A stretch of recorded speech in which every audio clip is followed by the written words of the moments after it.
Olá, queridos estudantes da EJA, tudo bem? Eu espero que sim. Eu sou o professor Juliano e hoje nós temos uma aula de arte. E como vocês sabem, iniciamos as nossas aulas com reflexões, algo que faça, que nos ajude tanto na nossa aula, quanto também nos faça refletir sobre a vida. Hoje eu trouxe aqui uma frase. Vamos lá? O corpo humano é uma carruagem. Eu, o homem que a conduz. O pensamento, as rédeas. Os sentimentos, os cavalos. Platão. Esse pensamento do Platão nos faz pensar aí sobre as nossas relações com o nosso próprio corpo, não é mesmo? Platão compara o corpo humano a uma carruagem e outros elementos a outras situações, como por exemplo as rédeas que podem ser comparadas ali pelo pensamento. Então o pensamento é aquilo que vai conduzir, não é mesmo, a nossa vida. E também os sentimentos são a força, ali representada pelo Platão, pelos cavalos.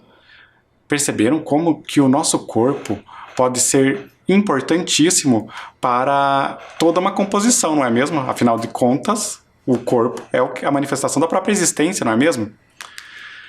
Hoje vamos falar sobre o corpo nas artes. Olhem ali, a representação do corpo humano nas artes plásticas. Esse é o título da nossa aula. Eu gostaria que agora vocês pegassem o caderno de vocês, a caneta e anotassem a data de hoje e também o título da nossa aula. Vamos lá?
Anotaram? Muito bem, vamos continuar? Então, a primeira questão que eu levanto aqui é: como o corpo humano é representado nas aulas? Em todas as aulas aí que nós temos, principalmente nas aulas de ciências, como que o nosso corpo é representado? Recordam? Temos ali imagens. Primeiramente, nós temos ali o sistema esquelético, não é mesmo? Então, é uma representação do corpo. Temos ali também o sistema circulatório e como que se apresenta esse sistema. Temos também ali o sistema digestório.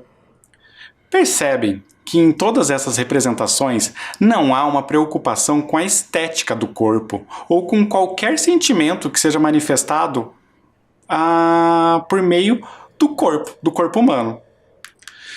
Agora eu tenho aqui uma questão. Como o corpo humano é representado nas artes? E aí? Será que é diferente? O que vocês pensam sobre isso? Com certeza, as artes se preocupam em transmitir algo mais do que a informação pura e simples. A arte nos faz refletir. Não que a informação não nos faça refletir, mas o compromisso seria outro. A arte nos transmite sentimentos. Vamos pensar então sobre como que o corpo foi representado na história humana. Vamos pensar na antiguidade. Como era a representação do corpo humano? Nós temos aí na tela imagens da arte rupestre, ou seja, da arte representada há muito tempo atrás. Como os homens enxergavam os seus corpos? De que maneira eles representavam tudo isso? Vejam, a arte rupestre, ela é uma manifestação de algo que seja representado para transmitir informações a respeito do cotidiano das pessoas. Vejam, nós temos imagens representando pessoas. E vocês podem perceber que ali não existe um compromisso do autor, não é mesmo, dessas obras, com a forma realista do corpo humano. Não existe um apuro de técnicas de pintura. Ou seja, o autor vai utilizar técnicas rudimentares de pintura, traços simples. Inclusive, o material utilizado era algo mais retirado diretamente da natureza, como barro ou misturas de materiais que pudessem representar alguma cor, alguma coloração. Vocês podem verificar ali que a imagem do ser humano e dos animais ou de outros objetos é bem diferente. Então, o corpo humano era representado de uma maneira a lembrar a figura humana. Braços, pernas, a cabeça, não é mesmo? Com o avançar aí do tempo, nós podemos verificar que as técnicas artísticas foram se aprimorando. Vejam que ainda na antiguidade nós temos uma imagem, a imagem da Vênus de Willendorf. Essa é uma escultura de um corpo feminino. Percebam que esse corpo apresenta formas avantajadas. Essa escultura foi encontrada recentemente nessa cidade de Willendorf, na Áustria. E ela chama a atenção justa pelas formas e pelo tamanho. É uma escultura bem pequena, um pouco mais aí de 10 centímetros, o que leva os estudiosos a acreditar que a escultura era utilizada como se fosse um amuleto, porque era carregada de um lugar para o outro, já que ela não ficava então fixa em um único lugar. Normalmente, lembramos de esculturas em tamanhos, em escalas maiores, não é mesmo? Então, a Vênus recebe esse nome, inclusive, pelo fato de estar relacionada à figura mítica de uma deusa, a deusa grega, a deusa romana Vênus, que também tem uma relação com a deusa grega Afrodite. As deusas que representam o amor e também a beleza. Então, percebam que essa escultura recebe esse nome justamente por representar uma beleza comum a uma determinada época. Provavelmente, esse era o ideal de corpo feminino naquele momento histórico. A Vênus de Willendorf mostra a maneira como o corpo das mulheres pré-históricas era enxergado em sua época, sem espelhos. Nesses milhares de anos, a representação da figura humana passou por diversos padrões estéticos. Percebam, houve uma mudança assim. Vocês conseguem notar que, com o passar dos anos, os padrões estéticos se modificam. Imaginem como seria um padrão estético de milhares de anos atrás. Com certeza seria diferente de como é hoje, porque as pessoas mudam e esses padrões também se modificam. E outros povos Temos ali os egípcios. Como será que os egípcios representavam o corpo humano? Vamos ler ali o texto? A lei da frontalidade egípcia. A lei da frontalidade é a característica mais marcante da pintura egípcia. Essa regra determinava que o tronco das pessoas deveria ser representado de frente, enquanto a cabeça, pernas e pés exibidos de perfil. Na imagem que vocês estão vendo na tela de vocês, temos ali o corpo humano representado. Percebam que o tronco dos personagens está de frente. O tronco, então, é a parte do corpo que vai do pescoço até a cintura. Mas outras partes do corpo estão de perfil, como a cabeça, os braços, as pernas, os pés. Essa é uma característica marcante da pintura egípcia. Alguns estudiosos concluíram que essa característica se dá pela necessidade que o povo egípcio tinha de representar-se nas artes, de uma maneira onde aquilo que eles achavam mais importante nos seus corpos deveria ser representado de uma determinada maneira. Ou seja, de perfil, a cabeça, os braços, as pernas, os pés. E por um motivo especial, o tronco deveria aparecer de frente. É interessante pensar que quando o tronco está de frente, outros itens, adereços que fazem parte ali das vestimentas, recebem destaque, não é mesmo? E uma coisa que chama a atenção é o fato de que os olhos, diferentemente da cabeça, eles aparecem de frente nessas obras. Os olhos também são retratados de frente. Essa maneira de representação cria uma combinação visual, lateral e frontal. Então essa é uma característica da pintura egípcia. E o nome dado a essa característica que ocorre em todas essas pinturas é a lei da frontalidade, ou seja, respeitar a característica de representar os personagens, os indivíduos, parte de perfil e parte de frente. Já nas esculturas, isso se mostra de maneira um pouco diferente. A maior parte das esculturas do Egito Antigo são representações dos faraós e dos deuses, apresentados em formas frontais, estáticas e sem qualquer expressão facial. Chama a atenção o fato de que as esculturas não apresentam sorrisos ou qualquer outro sentimento que seja transmitido pelo rosto.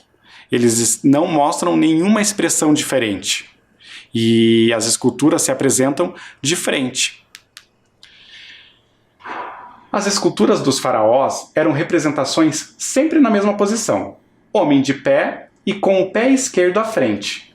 Homem sentado, de pernas cruzadas, ou sentado com a mão esquerda apoiada na coxa. Olhem que interessante. Quando ali o texto fala da expressão homem, nós podemos entender que pode se tratar tanto do homem quanto a mulher. O faraó, não é mesmo? É a figura mais importante ali do povo. Os faraós e os deuses, eles é que recebiam homenagens por meio dessas esculturas. E, diferentemente da pintura, ali sim eles apareciam de frente. Além de não apresentar nenhuma expressão facial, algo chama a atenção ali, não é mesmo? O pé esquerdo levemente à frente. Interessante isso. Mas existiam outros povos. E os gregos, os romanos, como eles representavam os corpos humanos? Aqui eu vou ler uma frase que vai dar uma indicação de como era o ideal grego e romano em um determinado período histórico. Nenhum cidadão tem o direito de ser um amador em matéria de treinamento físico.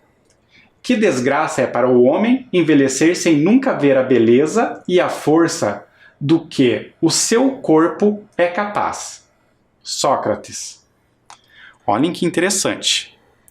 Sócrates nos faz pensar em algo, mas o que ele propõe, de certa maneira, se fosse trazido para os dias atuais, nós até poderíamos encarar como uma mensagem um tanto quanto preconceituosa, não é mesmo? Vejam, o que ele fala, vamos voltar à frase. Nenhum cidadão tem o direito de ser um amador em matéria de treinamento físico. Ou seja, todos têm que ser adeptos de um bom treinamento físico. Tem que cuidar do corpo.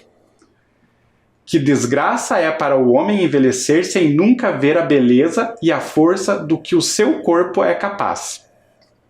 Então ele diz que a pessoa que envelhece sem nunca ter visto toda a potencialidade do seu corpo vai envelhecer de maneira infeliz. Concordam com isso? É uma coisa a se pensar, não é mesmo? Vejam, para os gregos, então, a forma física era algo que deveria ser extremamente valorizado. Então, ali nós temos algumas obras que representam justamente o pensamento ali de Sócrates. Vejam, nós temos a obra Hermes Ludovisi, de Miron. Percebam que ali o personagem está totalmente está despido. E chama a atenção justamente os músculos e, em consequência, a forma física do personagem, não é mesmo? Então, isso demonstra claramente o pensamento grego, romano daquela época. E a outra obra na tela de vocês, Afrodite de Capua, do Lisipo. É uma escultura em mármore e ali nós podemos verificar que a personagem também está em parte despida. Vejam que há uma necessidade de representar o corpo humano em sua plenitude, como ele é e a beleza do corpo humano, sem o artifício do uso das roupas. Também temos uma outra obra que chama a atenção, não somente pelo nu. Ali em O Lançador de Discos, de Miron, também podemos perceber que além do próprio nu, temos a relação entre aquele povo e o esporte. Afinal de contas, o lançamento de disco é um esporte. Percebam então a valorização da forma física, a valorização da beleza do corpo humano que ocorria naquela época. Vejam que estamos falando ali de 450 anos antes de Cristo. Então, naquele momento, o corpo humano era apreciado, a beleza física era apreciada nas obras de arte. Também temos aqui uma obra, Laoconte e seus filhos. Olhem que obra que chama a atenção. Ali temos, novamente, a beleza física do personagem, não é mesmo? E em uma ação de bravura, mostrando que, além da beleza da forma física, da valorização do exercício físico, nós podemos perceber o personagem em uma cena de virilidade, de bravura, chamar a atenção. Então, são características das obras gregas e romanas. E, com o passar da história, houve um período que nós chamamos de Idade Média. A concepção humana sobre as formas e sobre o olhar sobre o corpo humano se modificou um pouco. Isso porque, nesse momento, a igreja toma muita força. É um momento onde o Império Romano está em queda e, quando a igreja ganha força, ela vai estar muito alinhada ao poder de alguns reis. E a manifestação de poder que vai se concentrar em poucas pessoas, além da igreja propriamente, vai se manifestar em não valorizar nada aquilo que não seja religioso. Então, a forma física, a extrema valorização do corpo vai cair por terra. Nesse momento, não irá ocorrer mais a valorização de tudo isso. É o caminho oposto. Nesse momento, quando a igreja está em uma situação de poder, o que se valoriza é justamente o poder da própria igreja e também temas religiosos. Nessa imagem, inclusive, nós estamos vendo ali a obra Coroação de Carlos Magno, onde o Papa Leão III está presente ali na coroação de um rei. Essa imagem é importante para que nós possamos entender a relação de poder que a igreja tinha naquele momento. Então, a igreja está lado a lado com o poder. E, além disso, justamente por a igreja estar em ascensão, as pessoas acabavam por conviver com a ideia de pecado. Ou seja, as pessoas facilmente eram apontadas pela igreja como pecadoras. E na imagem que vocês estão vendo aí na tela de vocês, é possível perceber essa situação. Vejam que no alto da imagem nós temos um religioso ali com uma capa preta, representando a igreja. Se vocês olharem essa tela com atenção, vocês vão poder verificar que na parte inferior ali da tela existe uma estrutura onde algumas pessoas estão ali presas, provavelmente numa situação de castigo. Então, o pecado era castigado. E o que vocês podem perceber? Que nas artes era comum representar esse poder da igreja e também os castigos físicos, até mesmo para demonstrar esse poder e mostrar que todo pecado seria castigado. Além de representar o poder e o pecado nas obras artísticas da época, também existiu uma arte chamada de, no caso da pintura, a pintura gótica. A obra que vocês estão vendo aí na tela de vocês demonstra isso. Então, é uma pintura que tem como tema tudo que seja religioso. Olhem o título dessa obra: Ressurreição de Lázaro. Um trecho, que aparece até mesmo na Bíblia, e nós podemos verificar ali o personagem voltando do mundo dos mortos. Então, é um tema religioso. Nessa obra, não há preocupação com o corpo. A preocupação é com a mensagem que ela quer transmitir. Então, é passar esse tema, o tema da religiosidade. Percebam que não há o detalhamento do corpo humano, o nu deixa de existir, obviamente, e as roupas, sim, apresentam muitos detalhes, e todo o cenário. Então, perceberam as diferenças entre os períodos? Na Idade Média, o compromisso com o corpo fica de lado. Na pintura gótica, o corpo humano existe para contar uma narrativa bíblica, não existindo a preocupação com as proporções e a fidelidade com o real. Como eu disse, a valorização do corpo não existe mais. O que se valoriza é a narrativa, no caso, a história que está sendo contada por meio da obra de arte. E durante o Renascimento? Então, nós estamos indo ali para outro período. Olha o nome, Renascimento. O que será que isso quer dizer? É a ideia de renascer, ressurgir, trazer algo novo. No Renascimento, tudo aquilo que foi trazido com a Idade Média, essa ideia de pecado constante, o poder da igreja, deixa de existir. Então, os artistas têm mais liberdade para representar o corpo humano.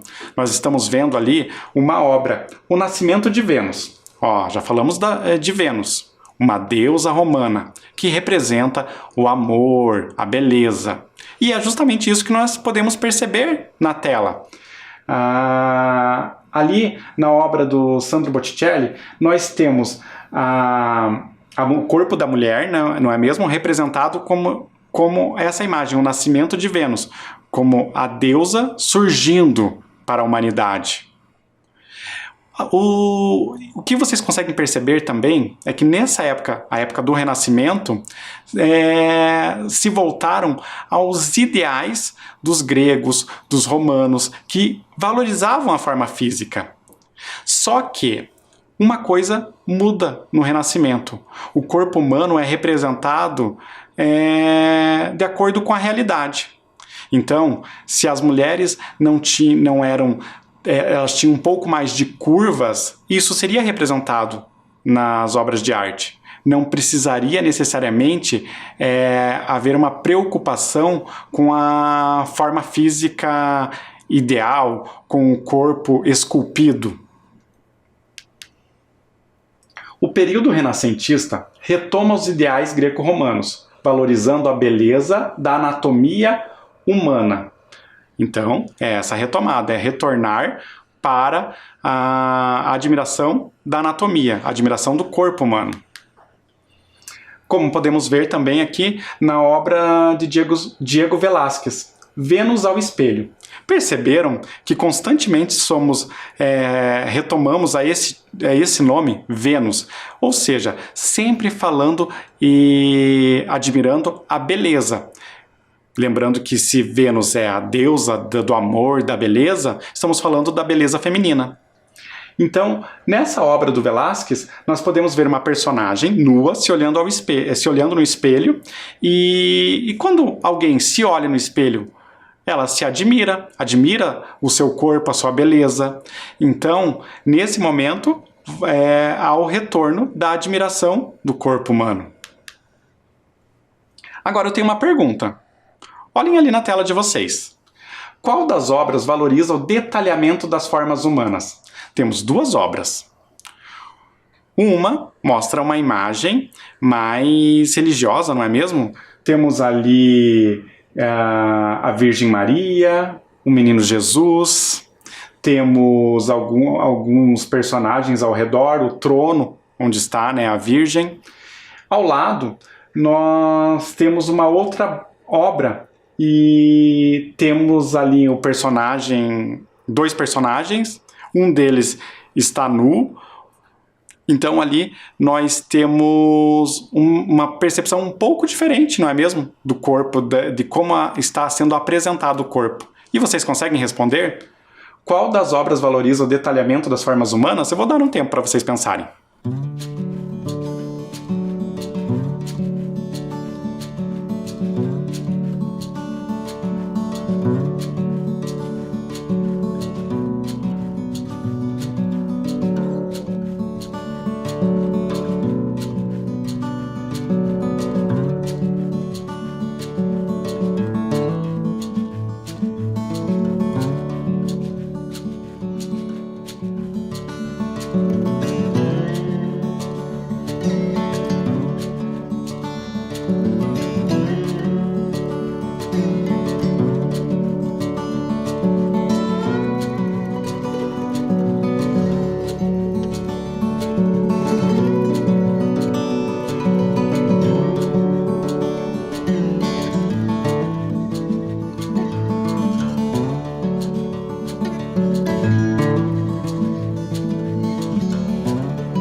E então, conseguiram pensar sobre isso?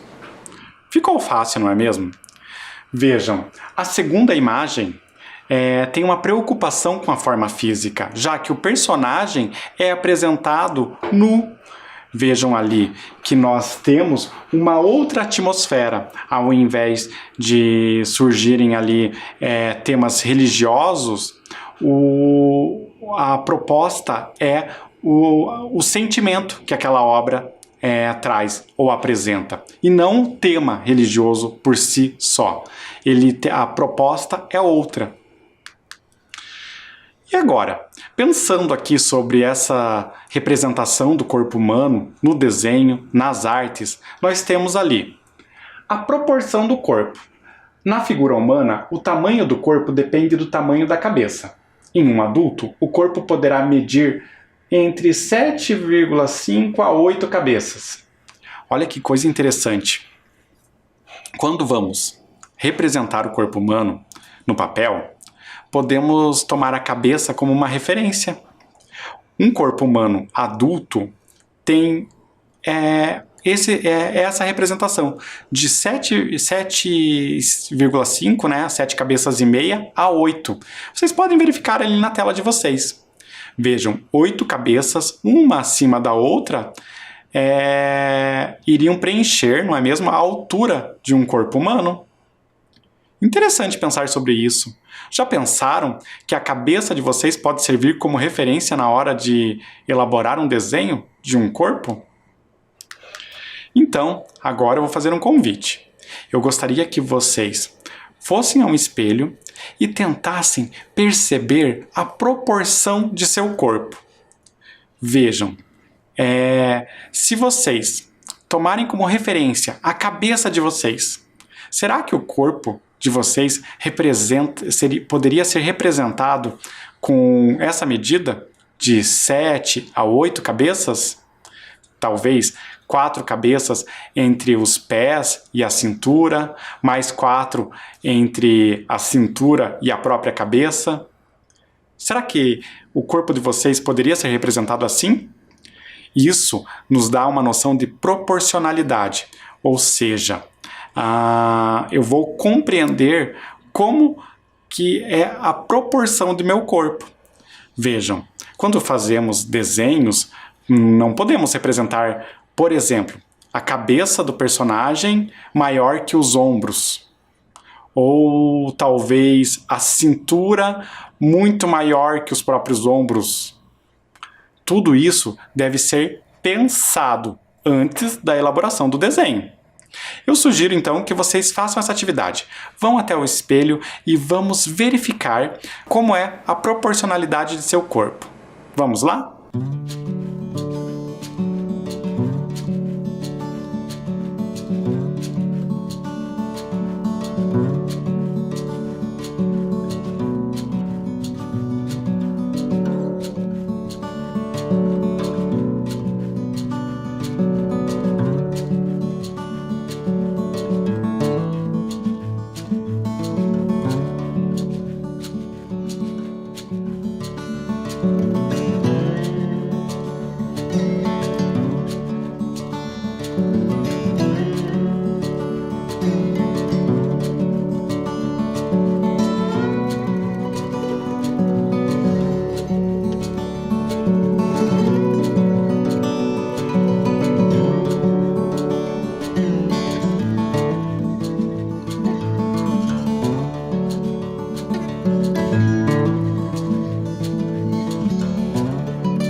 Fizeram um exercício? Espero que sim. Agora, vamos dar continuidade. Tenho aqui uma proposta. Vejam lá. Na representação egípcia, quais partes do corpo estão de frente? Nós temos a imagem, ela vai ficar ali na tela de vocês. Eu gostaria que vocês respondessem. Quais partes ali do corpo, representado na obra egípcia, estão de frente? Então vocês podem fazer essa análise, copiar a questão e, na sequência, respondê-la. Vamos lá?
E aí, conseguiram responder?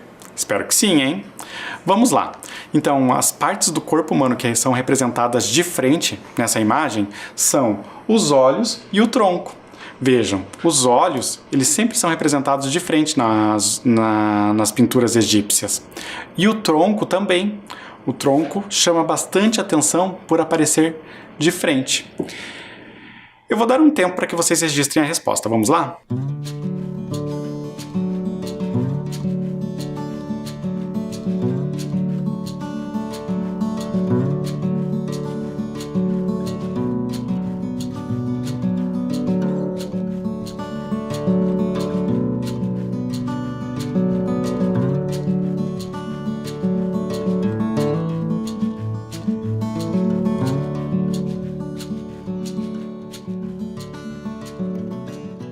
Vamos continuar?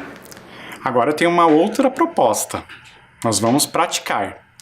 Vejam ali na tela de vocês. Vamos fazer um esboço de um corpo humano?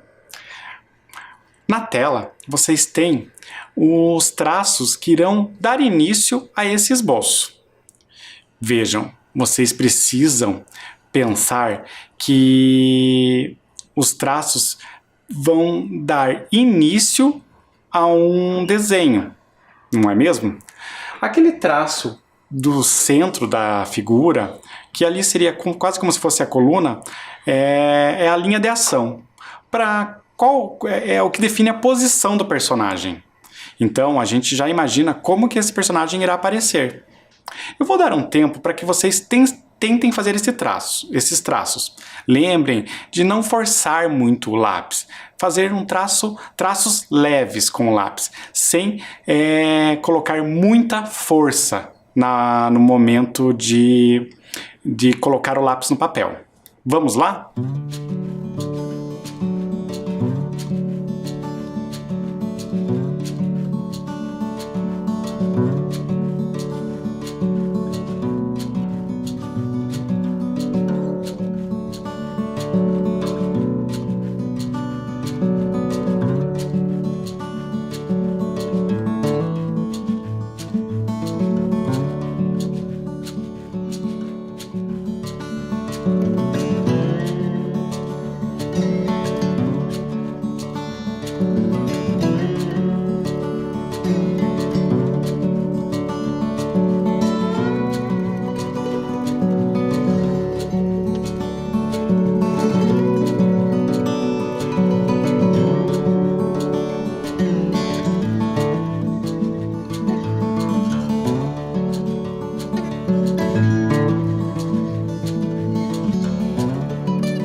Conseguiram?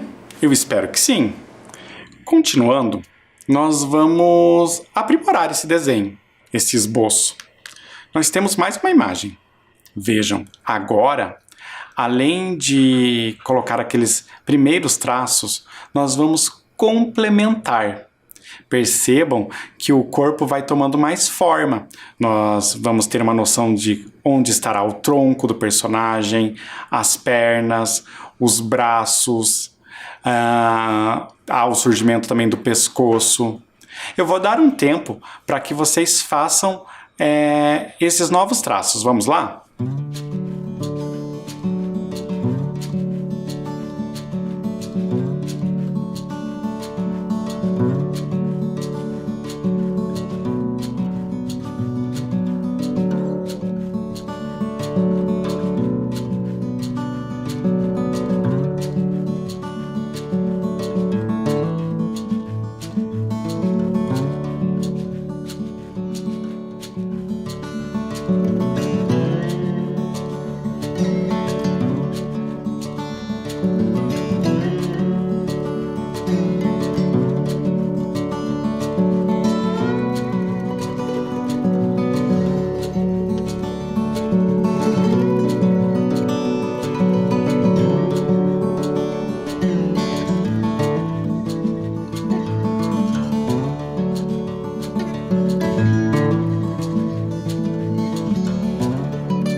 E aí, conseguiram fazer esse esboço? Eu espero que sim.